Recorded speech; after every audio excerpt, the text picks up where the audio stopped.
INNERSpace Live. Doctor Who, next on Space.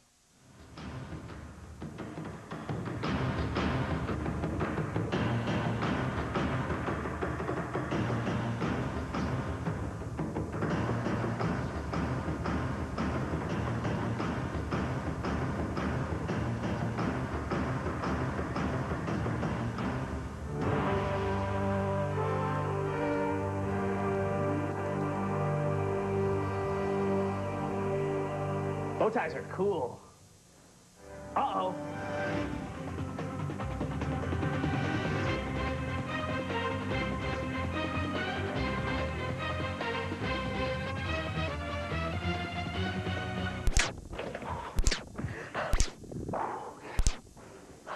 Geronimo.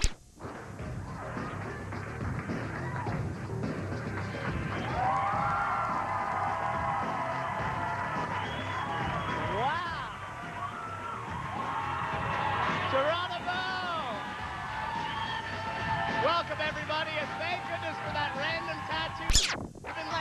You're watching live Doctor Who from a live YouTube down Toronto, and we have a first show for you tonight. So fire up your TARDIS. Let's do this.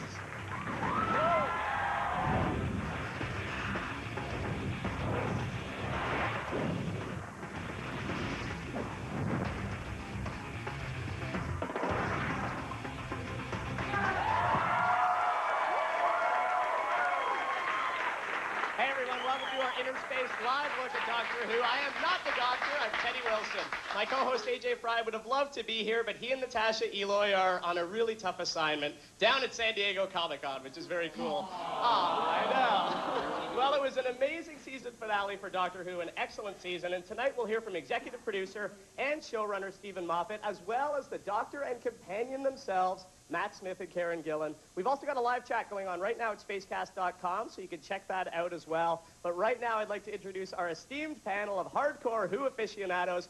First up, joining us is Gavin Stephens from CTV's Comedy Inc., also a great stand-up comedian and host Nerdgasm Comedy.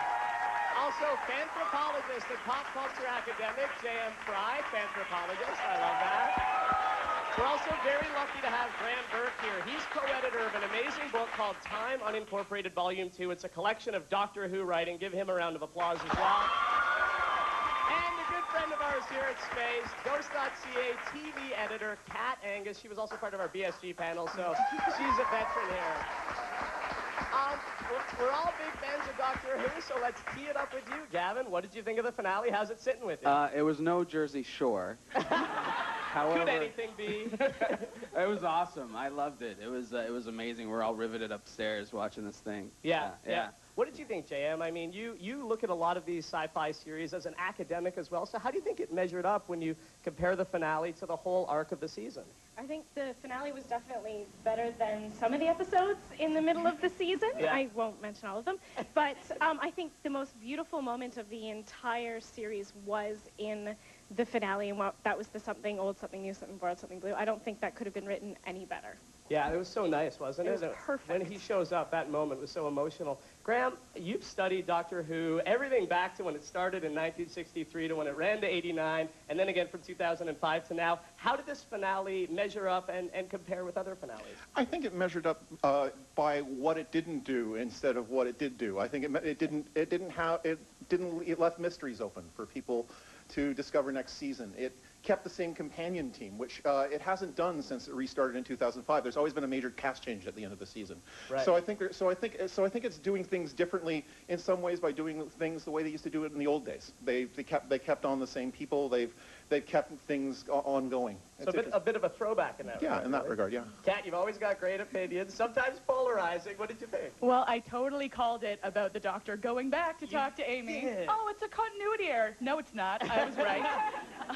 But I have to say, I have the problem with the Doctor going back to save himself, because that kind of reduces any tension in future episodes. Like, oh, well, when I get out of this, I'll just come back and save myself. So why doesn't he just do that all the time? It's kind of a cheat. I understand why they did it, but I think think it was just kind of lame. But to give you props, you were a guest mid-season through the season on INNERSpace, and you did call that the two doctors. What did you think about how they explained that? Because I got shivers in tonight's episode when they went back to the episode with the Stone Angels, showed you that was a different doctor in the frame. Also, the first episode when you realize he picks up Amelia Pond when she's sleeping, he did come back for her. So what do you all think about the way they explained that, the two doctors and going back on the same timeline? That was very nerdy how they wrote that. Because they've been planning that out. Like, I watched that with a friend, and he's like, did they do that in the last episode, the Stone Angels? I'm like, yeah. And he's like, oh, yeah. That's cool. And when nerds like us call something nerdy, yeah, that's nerdy. That's very nerdy. I don't know if it was so much written as planned out on a snakes and ladders board. I think, there's, well, we go up here, no, we're going to go down here, we're going to, it has a wonderful kind of wibbly-wobbly timey-wiminess, I guess. Yeah. I love the proof that they were actually thinking about the whole season from the beginning. It wasn't just, we're going to write this episode, then we're going to write this episode. It was actually a team sitting down and saying, okay, we need to get, and it wasn't just like Bad Wolf, ooh, throw Bad Wolf in wherever you can get it. Yeah. It was actually planned. Wibbly-wobbly, timey-wimey. It felt like a 13-part story that had a through line all the way through, and it was very deliberately plotted so that they could actually shoot those sequences when they made those stories. So, Yeah, well, and I loved it, the premeditation. I really liked it. Well, one of my favorite scenes in this finale tonight was the moment that Amy brings the doctor back by remembering him. It certainly made him one of the most interesting wedding crashers of all time, and as always, the doctor knows how to make an entrance. So there you go. I mean, the doctor was setting up Amy for the whole season as the hero, as the savior. So, Graham, let me throw it to you. Does the doctor often do this when we go back through all of the seasons? Does he make a hero of others? Because he's the leading man, but he's not always the centerpiece of every episode. No, and I think the great thing about the Doctor Who universe is that it's a very dark place, but good people doing good things can stand up to it just using wit and their own smarts. And the Doctor inspires those people to be smart, to be good. And you can see that all the way through the through line of the news series with Rose and Martha and with Donna. There's a real thing that the Doctor makes them better people, and it's something actually Rory accuses the Doctor of. Yeah.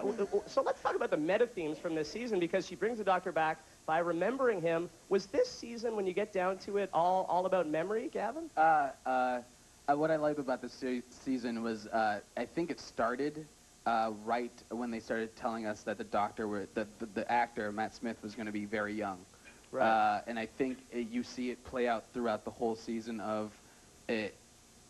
It's kind of a kid's show in a way. It's very much, it looks like a Teletubbies. The TARDIS inside looks like a Teletubbies. I've never thought of it that way. And the primary colored Daleks. Yeah, and all that They look stuff. like toys. And then at the end, when she says goodbye, and the girl giggles, I think all of that plays out, that this Doctor has grown up, and everyone has grown up, and we watch him become the Doctor now, and she's now the hero. And they made a point of juxtaposing him against William Hartnell every chance they got. Every single time you saw, oh, this is the past Doctor, it's always the first Doctor, the grumpy old, tried to be all old and grumpy and important, like in Time Crash. Yeah, well, I gotta say, Gavin, if it's a kid show, that makes me a big kid, that's for sure, right? Yeah. All Not of that us, big right? a kid. Well, not that big a kid. Thank you, Kat. After the break, we'll get the panel's thoughts on what Matt Smith brings to the role of the Doctor. But first, our own Natasha Eloy caught up with Matt Smith himself, along with Karen Gillan and Steven Moffat, to find out what they think lies at the heart of this iconic show. You gotta love Matt Smith. Welcome back. You're watching our INNERSpace Live Doctor Who special, and that was an interview with the one and only 11th Doctor, Matt Smith himself. And as he stated, his Doctor, a bit of a mad fellow, kind of bonkers. You get the call, you've got the role, you are the 11th Doctor. We've got sirens, we've got clips, it's crazy. Our show is bonkers. But he said his Doctor's a little bit bonkers. So, Kat, let's start with you. What do you think of that? He's certainly an effervescent Doctor. I definitely love that the Doctor is more happy and just crazy. I mean, as much as I love David Tennant, he was just like Eeyore by the end of it. Just like, oh, poor me. Everyone leaves me and I'm going to die. And so it's great to have a Doctor who's just really getting into all of the craziness and adventure all the time. Yeah, in fairness, when you're going to die and regenerate, it might bum you out a little bit, though. Do a little dance for me. I mean, I don't want to watch you just be Zach Braff all the time. Okay. What do the rest of you think of this more hyperactive take on the Doctor? To me, I think every time you bring in a new doctor, every time you bring in a new actor, you sort of start a new mood. So for me, Eccleston was like melancholy and broken and trying to get over the war. Yep. And Tennant was just relearning to live. And I think Smith is relearning the joy of living. He seems like he's sort of going through his midlife, mid-millennium crisis. He's going to paint the TARDIS bright, you know, Corvette red and start. Yeah. What do you guys think? Gavin, what do you think Matt Smith as an actor brings to the role? Obviously, he's the youngest Doctor ever, even younger than Peter Davison back in the 80s. Were you hesitant when you found out how young he was, and do you have any reservations still? I was horrified. No, I didn't care. Damn you, young Doctor. No, he was... I was upstairs watching it, and you can hear girls giggling and stuff. That was so me. Crazy, and you. Yeah. I saw you. Young women are gonna love him because he's kind of crazy, but he's a great actor too. That scene when he's talking to Amy, when she's in bed and saying that speech about he looks like an old man. He looks like his face. He becomes an old man in that scene. Where he's like, he does, remember me, and it's just like, oh wow, that's great acting. And then he quickly looks to the takes another take on the camera, and he's the Doctor again. Yeah, and I think that's the thing about Matt Smith that I love is that he never reads old to me. He never reads young to me, rather. I never think, oh, this is a 26-year-old actor. He's an old soul. He seems very, very old when he plays the part, and I love that about him. It's just so very different to how I'd expected a modern actor to play Doctor Who. And the bow ties and the suspender help too, right? Yeah. Absolutely. Bow ties are cool. Well, Matt Smith is doing an incredible job as the Doctor, I would argue, and getting to portray the character would be the role of a lifetime for any actor. What an exciting call to get. Chuff. I love British slang.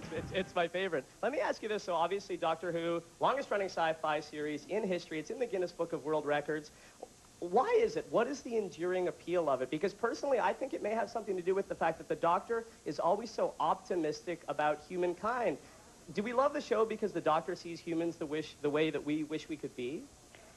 I think Doctor Who is a show. It is a show about optimism. It's a show about being in dark places with monsters and being scared of them, but at the same time, being witty, being funny, being smart actually counts for something. And I think that's a very uniquely British view of the world, and I love it for that.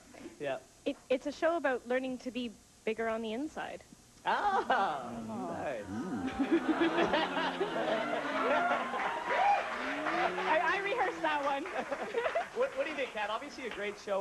We love it, but on a deeper level, why do you think we really gravitate to it? Well, what I love about the show is that all these people have this sense of adventure that I could never have. Everything that scares the crap out of me, they're like, yeah, let's do it again. And I kind of wish I could be like that about life. And it's about these people taking on these terrifying situations and thinking of them as fun things to do instead of just going and crying and running away. They always say, let's do it again. Exactly. Right? You wouldn't go in the TARDIS?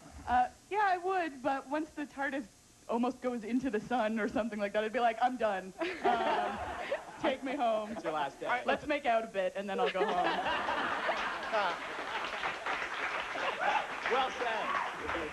I think the great thing about Doctor Who is that it's a show that takes everything seriously and nothing seriously at the same time. If you look at a lot of science fiction shows around it, very good shows like Battlestar Galactica or Stargate, they're very, very serious shows. And Doctor Who doesn't take things seriously. It's a show with some of the funniest dialogue on television, and I think with Steven Moffat, it's even funnier. So. But at the same time, laced in with these dark themes as well. Do we think Matt Smith's take on the Doctor is unique? Yeah, I think so. What I love about Matt Smith, most doctors, I guess, is that he's totally in control. Even though he's crazy, he's totally in control. My favorite sci-fi character is Han Solo. I love, and there's an element of Han Solo in him. Right. Not completely, but there's that element of, he just seems like an everyday guy in a way, and he has an aspect of that, but they're also different. And that I don't know what I'm talking about. Perhaps we'll see a Wookiee companion next. That would be awesome. Orlando Calrissian. There you go. We've got lots more, tons of great stuff. After the break, tons of great stuff. Look at that. And a reminder, you can also join the live chat at spacecast.com. But right now, here's what one of the stars of the amazing Doctor Who spin-off, Torchwood, had to say about Matt Smith's portrayal of the Doctor. Well, yes, he does look like people, but he definitely isn't, as we all know. Welcome back to our INNERSpace Live Doctor Who special. Before the break, we had a great discussion about Matt Smith as the Doctor, but as we learned in this season finale, lovely companion Amy Pond was a hugely pivotal and profound piece of the puzzle. Alliteration is cool. So let's focus on Miss Pond. She's the most famous kissogram in the history of sci-fi.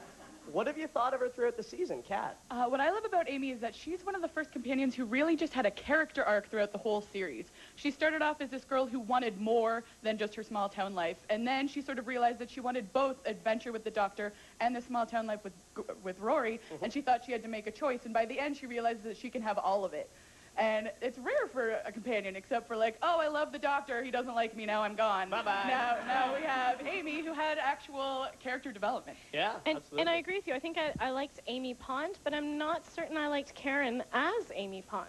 Whoa. I think, oh, I know, I'm going to get lynched later. I think Karen is beautiful, and I think she's a lovely actress, but I felt like something was lacking, and I'm not certain if it's the writing, if it's just that I'm really used to the swelling emotion that Russell T Davies kind of jammed down your throat, or if it was just that I just wasn't feeling I Karen. felt the sense that we were kept at a remove from Amy in some ways, emotionally, and I think in stories like Vincent and the Doctor, it really shows in sharp relief because she is so emotionally pivotal to it. The ending is so wonderful, and Karen Gillan just sells it all, that it makes me wonder why it's being withheld in other episodes. Right. Yeah. She's a profound piece of awesomeness.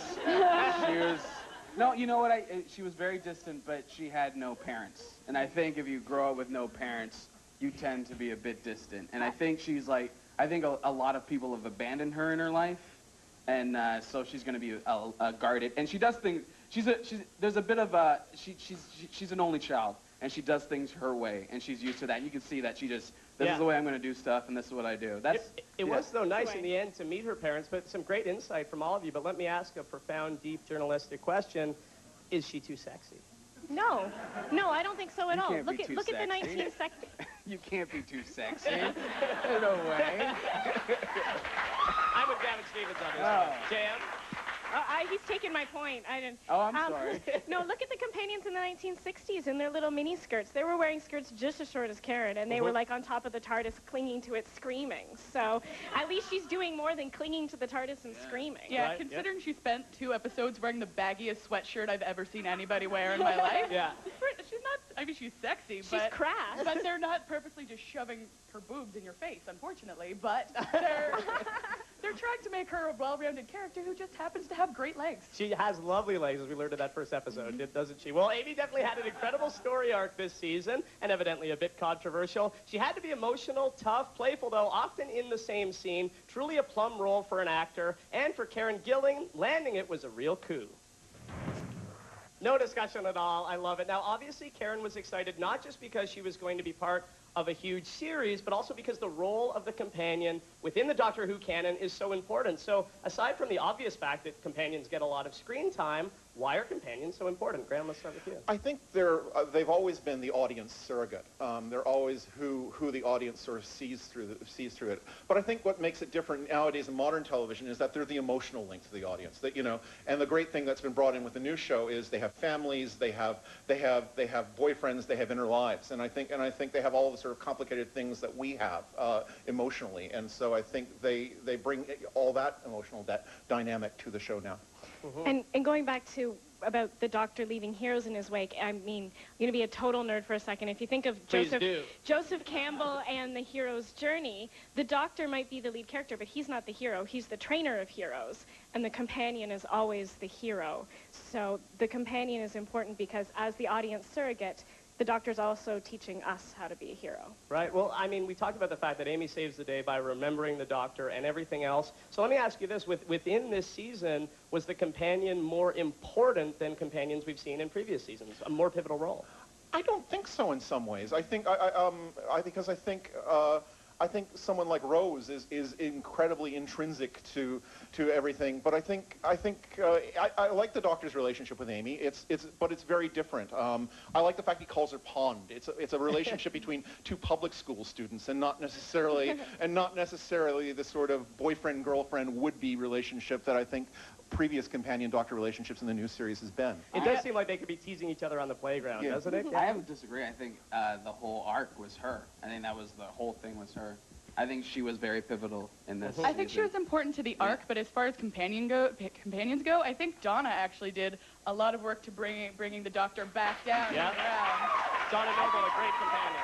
We saw that when the Doctor's left to his own devices, he starts to get this kind of megalomaniac idea to himself. That's and true. Donna helped bring him down to earth, so to speak. so to speak. Yeah. And while Amy was great for his next chapter, I think Donna was way more important to him as a Time Lord. Interesting. Well, and maybe you'll change your mind in future seasons. Not likely.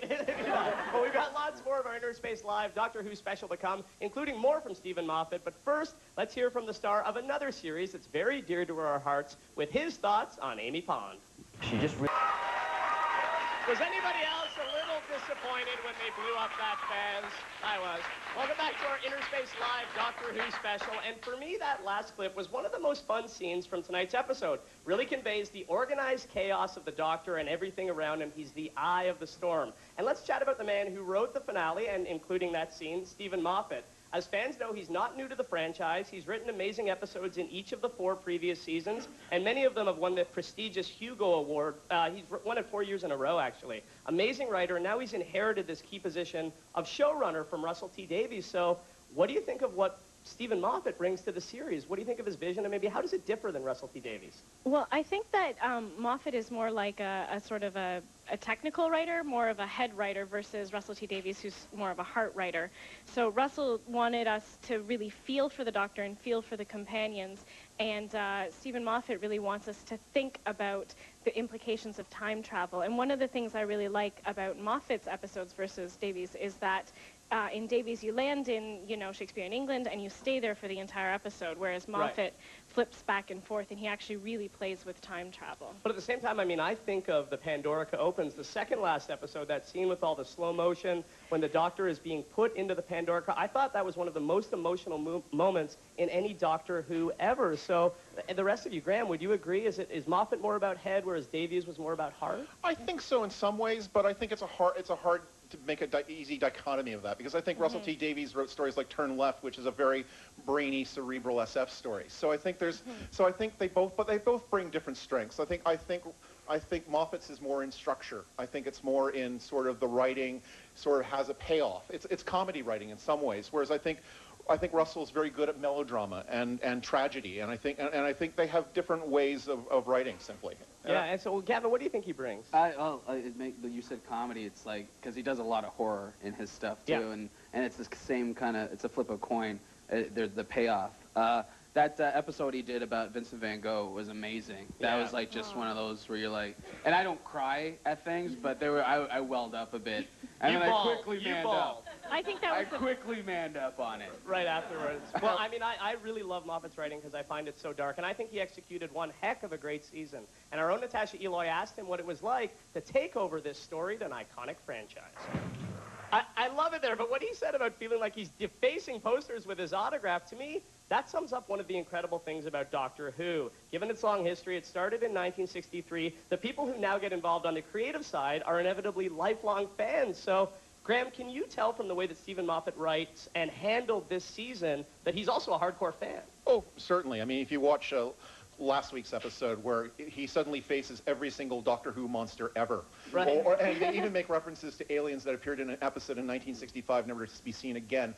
He really loves his Doctor Who, but he doesn't let that get in the way of a good story. So it's not, for him, it's not that it doesn't really matter what version of the Cybermen he's using, and it's not the right version in the Pandorica Opens. It's that it's a really scary scene with the Cybermen. So I think he never lets his Doctor Who fanishness get in the way of telling a good story. Right, but he brings it all together. JM, you're a sci-fi academic, basically. Do you feel like Steven Moffat is one of your brethren? Brethren, I like that. Thank you. Maybe he'll give me a job after. Basically, I like it because he gives a little bit of a nod and a wink to all of the people who have been paying attention. The nice thing about the new series is that you are drawing in the new viewers, but it never disappoints the people who have been watching. I mean, Doctor Who premiered the day after JF Kennedy was shot. It's been going that long. So there always has to, you can't get bogged down in the backstory, but at the same time, Moffat gives us little presents.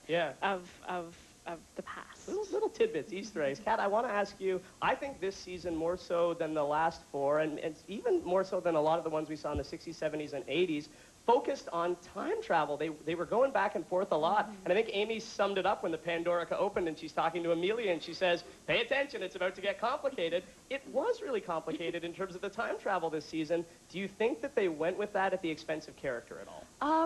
I don't think so. I think Amy and Rory grew on me so much to the point that I'm going to marry him, basically. As I recall, yeah, you have a crush on Rory. A little bit.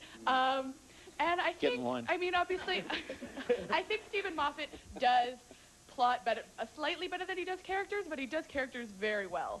And what's great about him is that he's a huge fan of the show, but he also understands the gravity of his position. And he's not just going to go in and be like, the doctor had kisses and hugs everybody, and then we were all friends. And he actually understands that this is an important show to a lot of people and that he needs to handle it with respect. Absolutely, and I think he does, and it is an important show to us. And I find it a bit sad that this season of Doctor Who has drawn to a close, but there will be another great season to look forward to with Matt Smith next year. Now, we may not have a TARDIS to visit the future, but stick around, because after the break, we'll definitely speculate as to what the future might hold. And before we do, a familiar face from Supernatural and Battlestar Galactica weighs in with his opinion about this modern relaunch of Doctor Who. Whoa! Scary and ominous. Welcome back to our live Doctor Who special. That, of course, was River Song, saying her farewell to the Doctor and forebodingly setting up what may come next season. Now, we met River Song back in season 4. She was in a few episodes then, but she became very pivotal and important this season. So, Gavin, let's start with you. What do you think of River Song and how her development was handled this season? She kind of reminds me of Han Solo. No, I'm just joking. She's at the end. That scene we just saw is very creepy. Yeah. It's a bit like, what's going on? You don't really know anything about her. Like, that's what I found. That, like, when she came in and she's like, oh, I'm from the future. We know she's been in prison, but yeah, I think she's going to be very interesting in the future. I think she's going to be very important in the future because we don't know anything. Who is River Song? I mean, it's been implied that she could be the Doctor's future wife. Who is she? She's someone I don't like. You know what? I really liked her in the library episodes. I thought she was brilliant. But in this season, okay, I'm a champion of Mary Sue's. I love Mary Sue's, but I love them done well. And she's not a good Mary Sue. She's a black hole of the plot. All of the action, all of the forward motion in the plots of the episodes, all of the stuff that the Doctor generally does, River does. I'm sorry, the name of the show is Doctor Who, not Dr. Song. I disagree. I think she's thrown a great curveball this episode. Yeah, I think she does too. I think what she brings to the thing is in that great sort of Moffat way. She comes at the story from a different angle. She comes at the story from a different point in time, and so it gives a different texture to the story that she's in, and I like that. See, River Song is like the jerk friend who keeps telling you they have a secret but won't tell you what it is. I murdered somebody, not going to tell you who. And you're just like, just tell me. Oh, can't tell you spoilers. You know what? Then don't tell me you know something. But I think the show is meant to be, this season has been very much a fairy tale, and I think there's always that sort of character in a fairy tale who comes in and knows more than the rest and sort of gives a portent of doom and then goes off. And I think that's still a jerk for it. I kind of... Spoilers! You guys really hate her. I love the idea of River Song more than I like River Song. I just wish she was executed better. Yeah. That's all. I think you wish she was actually executed, right? Yeah. I think she's lovely. Well, I'm kind of hoping if your opinion is wrong. If you go back and look at the original series, Susan Campbell Foreman was the Doctor's granddaughter. I'm kind of hoping that River Song is Susan's grandmother. I would love to see Susan back. That would be wild. Well, I'm frankly surprised tonight here how divisive River Song is. I want to ask about next season, though. We're all hardcore fans of this series. Where do you hope they go with it next season? Gavin, let's start with you. I hope they still use that TARDIS machine. No, that would be good. It works. It works. That'd be a twist. No, I guess I like to see the Rory and Amy and the two of them and what they're going to go through being married now. And, you know, now they're adults now. They've gone through the I'm not a child anymore. Yeah. And Amy's made her decisions. And I like to see what happens with the two of them. I'm interested to see that, too. But we also saw some plot threads left undealt with at the end. As the Doctor says, you know, the question of what made the TARDIS explode is a question for another day. We still don't know whose voice that was talking about the silence. JM, will we see those things addressed next season? I think the person who was talking about the silence was that older doctor in Amy's Choice. I think the only person who could hate the doctor is the doctor. I mean, no one can hate him as much as he hates himself. I really think that voice is him. I think Moffat set up the ultimate locked room mystery in a way, because it can't be any of the Doctor's enemies because they were in the previous episode and they don't know what's going on. So it has to be something completely new or something completely wibbly-wobbly, timey-wimey, but it isn't going to be Davros suddenly behind her or something like that. It's going to be something totally different, and that's going to be really exciting. And you'd never expect it to be himself. No. Well, the split Except we're expecting it right now. Oh, yeah. I honestly don't know what to expect next season, but I'm very excited for it. And it's clear that we could talk about this series all night, but unfortunately we're almost at the end of our time. And I think the fact that you could talk about it so much is really one of the marks of a great show. But as I said, we're almost out of time, and I'd like to thank the panelists for coming. We had some great discussion tonight, some excellent insight. Also a big thank you to BBC and to our production team here at Space. And most of all, a big thank you to everyone watching at home and to our great studio audience. Thanks for coming, and we really appreciate your continued support. You can experience this excellent season again when we re-air it on Space this fall, so look out for that. But before we go, we'll leave you with some final thoughts on space and time. Thanks. If you could get into a TARDIS and take it anywhere in time or space, where would you want to go? Ah, that's a good one. I pretty much, I'd like to go back. I'd like to go to Vegas and see Elvis perform.